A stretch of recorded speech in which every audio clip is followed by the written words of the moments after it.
So welcome to everyone. My name is Selin. I'm part of the OICAS community, and today I have the pleasure to interview Mr. Ralph Hamann. So welcome, Ralph. Thank you for being here. Thank you. And in order to let the audience get a better understanding of what you do, of your personal and professional background, could you introduce yourself shortly? Sure, yeah. So my name is Ralph Hamann. I am professor at the University of Cape Town Graduate School of Business. I research and teach on issues related to business sustainability, cross-sector collaboration, and also for about 9 years, I was research director at the business school. And I think one of the things that we really have been trying to do is to, really emphasize, in fact, shift the school as a whole to become a lot more focused and committed on issues of sustainability, the social, ecological context of business, and social innovation. So we have a very strong program on social innovation. We have a master's in social or inclusive innovation. And so part of that is also driven by the need for us as a school to really respond to the context in which we are in, which is characterized, as many of you will know, by very high degrees of social inequality, historical injustice. So in some ways, what we feel we need to do is to not just be a business school like you would find anywhere else in the world, but we need to respond to the historical and social context in which we are situated. Wow, awesome development in Cape Town. Just that is a story for itself, I guess. But I know that you've prepared another story for us. So on leadership, could you share it with us? Sure. So, I thought a little bit about, well, there's a range of experiences or stories that I could tell, but the one that came to mind, there are actually two events that happened within a few weeks, actually, of each other. And I was probably as old as you are now, actually. Okay. So it's 20 years ago. And well, in fact, it was about 20 years ago. And I remember basically I was working as a social impact consultant at the time. Cool. Okay, so the first little story is that they're building a big harbor in a city on the southern coast of South Africa. And they needed a lot of rock to build a breakwater. So, the kind of big structure that goes into the ocean to protect the harbor.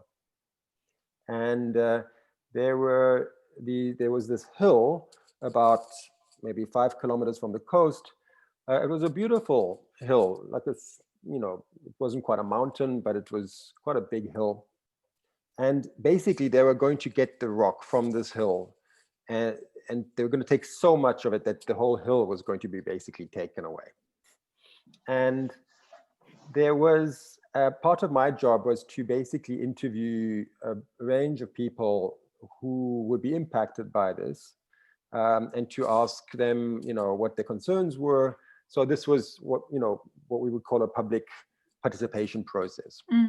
And I remember driving to this hill and then making appointments and then speaking to a woman who was living on a lovely farm just on the side of this hill.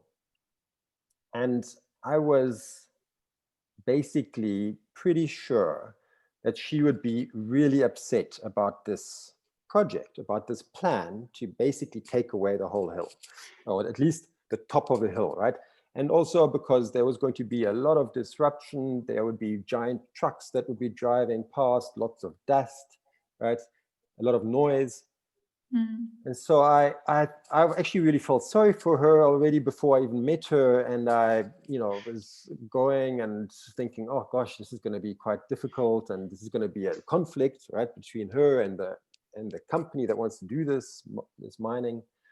And it was quite something, because I sat down, she gave me making me some tea, and I said, okay, well, so this is the project, and here's the information, and what are your thoughts about this? How do you feel?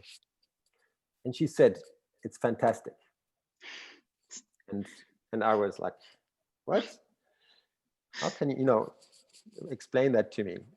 And she said, finally, if they take off the top of the hill, finally I will get cell phone reception.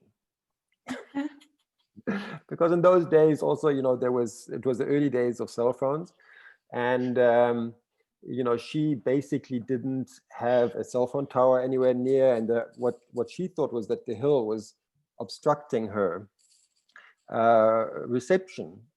And I was really amazed. I mean, it was just such a surprise, and the second story is kind of linked to that, because just a few weeks after that, I went to another part of South Africa, a very rural part, very poor, in what we now call the Eastern Cape, but in the days of apartheid, this was what they called a homeland. So a poor and very rural area, and there was a mining company that wanted to mine titanium on the coast, a very beautiful coastline. And there was a very large amount of controversy around this mining proposal, right? The ecologists were very upset. Quite a few of the local people were very upset about this idea of mining there. But one of the really key moments for me was we had a meeting with the traditional elders. So in those communities, the elders are people with a lot of influence and power. And so we are all sitting, there were maybe 10 or 15 of them. There's 3 or 4 of us, and we are sitting in a circle in the middle of this meadow on this little hill, looking over this amazing landscape. And it was quite striking, because I thought that we were basically a consultant. We were trying to assist and help the situation, right? And I remember these elders saying to us, they were respectful, but they were also very critical. They were basically saying, first, the British colonizers came to take our land. Then the National Party apartheid government came to take our land. And now you come as consultants, and you also basically want to take our land, And I was like, wow, that is pretty intense. But the point also there was, it was a real surprise. I learned so much in that moment, just in terms of, where they were coming from and what kinds of experiences they had. And also how they saw us, which was very different to the way that I saw us. Right? I'm not making any points about whether they were right or wrong. And the same thing with the lady who wanted the cell phone reception. I'm not saying she was right or wrong, but the point that the reason I thought of telling those 2 little stories is, just how valuable it's been for me to be, sincerely surprised by the way that other people think about the world or see the world, or how they act in the world, and also how they react, or how they think, or how they see me or us, or whatever context that I'm from, right? So I think there's kind of 3 aspects to that, and you wanted to kind of wanted me to speak to some of the, the implications, or why I think this is perhaps relevant, right? So the first one is, I think, really about the value of surprise and the need to really seek out surprises. And it's important, and part of that is because we need to challenge our assumptions. So much of what we do is shaped by our assumptions, and so much about so much of the way we think about the world is basically shaped by our assumptions that we don't often get to question. And so I think those events like that are really useful, that are just these stories that are told, these kinds of experiences are very useful to just remind us that, or me in this case, that my assumptions aren't shared by other people.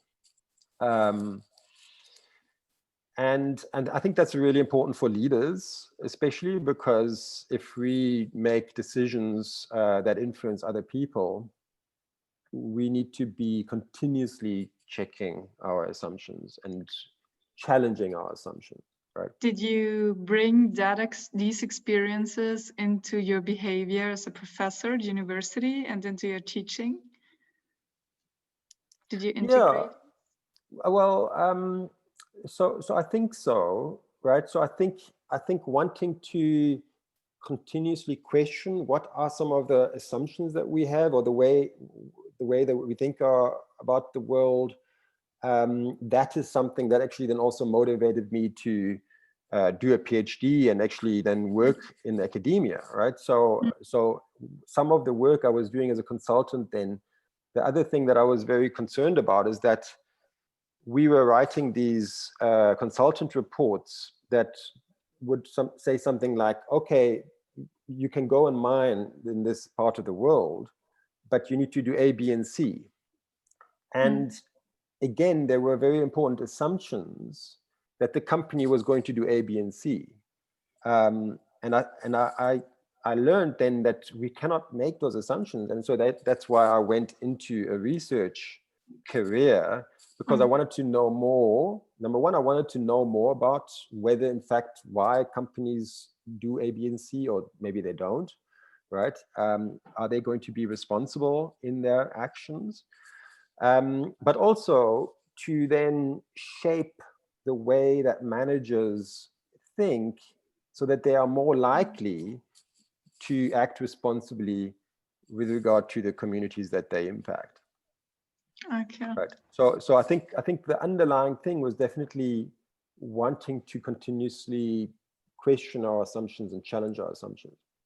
I mean, let me mention quickly, Selin, one other aspect of that is, both those stories, I think they have an element of insight around communication as well. So one of the things I've learned and I've tried to foster is this kind of the capacity for forthright communication, which is to really tell our truth, even if it might be a bit awkward, right, or uncomfortable. But to do that within a kind of a framework of respect, because I think, and that's related to assumptions, because I think we often communicate with others in a way that we anticipate what their assumptions, and we anticipate what they would like to hear. And it's important for us, I think, as leaders in different kinds of spaces, to be willing to speak our truth, to challenge also other people's assumptions, without being disrespectful. So that's also something that I think in my work as an academic, in my work in academic leadership, has been really important, to find that balance, right? To maintain respect, but also to be really forthright. Yeah, that's a challenge. For sure. And I mean, there were some instances when, for instance, our director some years ago, he basically made some decisions about the school that we are in, and I thought that was a real problem. And I said, actually, I think this is a problem. This is inappropriate, or the kind of stakeholders that he wanted to align ourselves with I thought that it was going to be a problematic move. And I remember one of my colleagues coming up to me in the corridor and saying, wow, that was courageous and maybe a little bit dangerous or problematic. And I was quite surprised, actually. I didn't think of it as being courageous, but I realized it was very important, because it turned out that that decision would have created a really big problem for us. So I think it was important to speak up about it, right? Yeah. No. I guess it's really difficult, as you mentioned, to speak up in the right way, because maybe the director felt like endangered in his authority, or like offended, and then he will not react the way you want him to because he feels personally attacked. So that's just such a thin line. For example, how did you respond to the elders who told you about their context and their way of viewing you as like an invader to their landscape? What was your response? Like, well, I think in that moment it was just like, oh my gosh, jeez. And I think we had to respect also that in that culture, we, for instance, a response that said something like, let me give you a little bit more detail, because the elders also said that we shouldn't talk to anybody else in the community but them. yeah. Right. And so what I think that basically demonstrated to me was also the very different cultures that are at play here. We came from a culture where it was our job to talk to as many people as possible, right? And in some ways, from a constitutional justice point of view, everyone in that community had an equal right to be heard. From their point of view, from the kind of their culture of, kind of a traditional culture, they were the custodians of community values and community well-being, and they considered it legitimate that we wouldn't speak to anybody else. So I think it's an incredibly tricky space where, I think a key thing is to recognize this cultural difference and to, in some ways, respect it, right? So we have to respect that they have a certain cultural set of values and frameworks that is different to ours. But at the same time, and I think this is where the forthrightness comes in, right? And I don't know whether we did that very effectively back then, but as I learn, I think I would now be more able to say, I respect your point of view, but we are all bound by the Constitution, right? And traditional law is respected in the Constitution, but within certain parameters. And one of those, for instance, is that you cannot threaten us with violence, which is what they actually did, right? Oh, really? Yeah. They threatened us with violence if we spoke to other people but them. Okay. Right. And I think as a 23-year-old, I was a bit intimidated, and maybe I would still be a bit intimidated. Yeah. But I think perhaps with a little bit of with that experience, there is that forthrightness that comes. Okay, I understand and respect your culture. I don't want to impose my own way of being, but there are shared norms and agreements that we have as a community, as a society, and it's not okay for you to threaten violence. Yeah. And definitely. And it is our mandate, it is our right to talk to some other people in this community within certain kind of parameters of respect to the traditional authority. Yeah. Oh, interesting aspect of the story.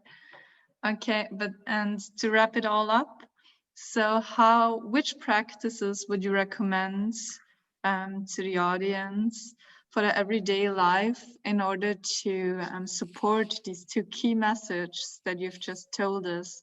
One's about challenging your assumptions continually, and secondly, the assumption about creating a respectful communication and a respectful environment to speak up forthright.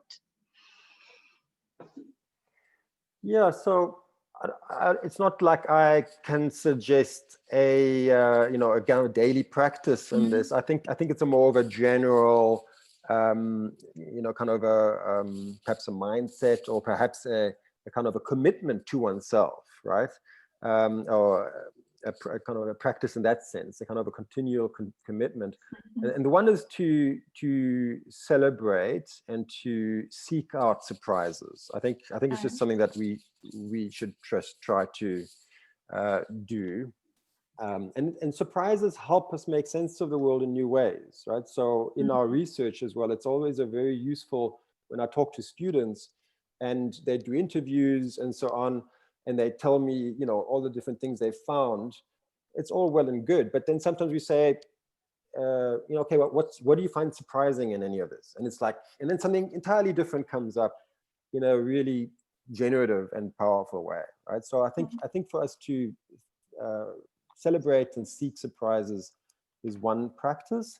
The other practice around communication is, I suppose, to become aware of those moments when we might hold back because we're afraid of the way that we might come across, right? Or we're afraid a little bit of being judged, or disapproval. And I think my suggestion is to notice those moments when we are holding back, and to, I don't want to say just go for it necessarily, right? So there are good reasons to sometimes perhaps hold back, but I think the practice would be to notice those moments and then to think about, am I holding back for the right reasons? Or should I be forthright? Because forthrightness is what is needed in this situation, and what the world needs, right? I think the world needs more kind of clarity and forthrightness and courageous leadership. Okay, well, very good suggestions. I think especially the last one relates a lot to mindfulness and just being aware of the situation and of your own feelings and reasons for holding back. So just practicing mindfulness overall is definitely useful. Thank you a lot for this very interesting story and for answering my questions so well. Thank you for supporting Action Lead, and that's the interview. Great. See you soon, hopefully. Bye. All the best. Thank you very much.